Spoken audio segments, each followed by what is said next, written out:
Hello, my name is Benjamin Hart. I'm an American attorney and the managing director of Integrity Legal here in Bangkok, Thailand. I'm sure that many of those watching this channel have already probably seen the news regarding the fact that yesterday the Constitutional Court did rule that Prime Minister Srettha Thavisin should be removed from office, or I should say they ordered to have him removed from office, and it looks as though he has been removed from office. I thought of making this video after reading a recent article from the Bangkok Post, bangkokpost.com. Article is titled, Srettha Dismissed as PM After Court Ruling. The Constitutional Court has found Prime Minister Srettha Thavisin guilty of a gross violation of ethics for appointing ex-convict Pichit Chuanban as cabinet minister.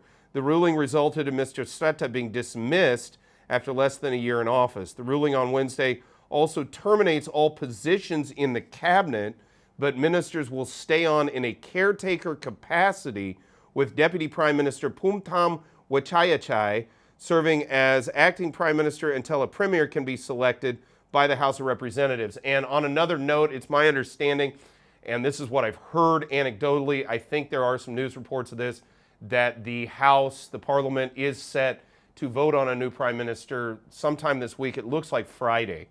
Quoting further, Mr. Srettha told reporters at Government House that he respected the court's decision. Quote, "I don't have any authority left," he said. "The authority is now with the caretaker prime minister.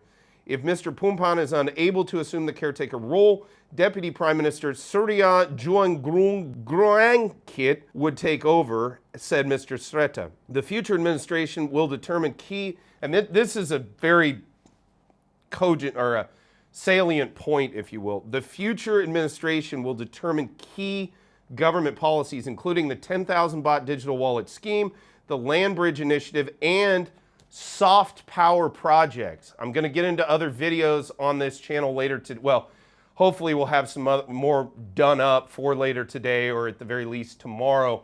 I'm going to get into some analysis. I think this is going to have an impact on immigration. I think it's going to have an impact on a lot of the initiatives with regard to immigration and some of the work authorization initiatives that have come up under this government thus far. Quoting further, according to the property tycoon turned politician. But the point I want to make with regard to that, for now, things are in a sort of holding pattern, if you will.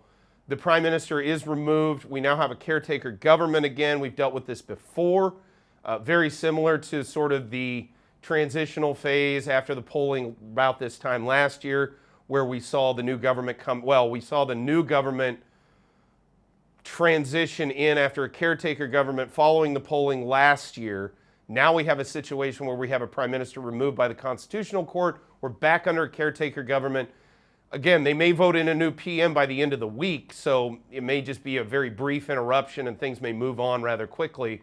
Bear in mind, though, I think we're going to see a lot of review and revision, if you will, possible revision, but I think we're going to see a lot of review and scrutiny of prior policies up to this point. So, stay tuned, because we will certainly keep people updated on this channel as this situation evolves.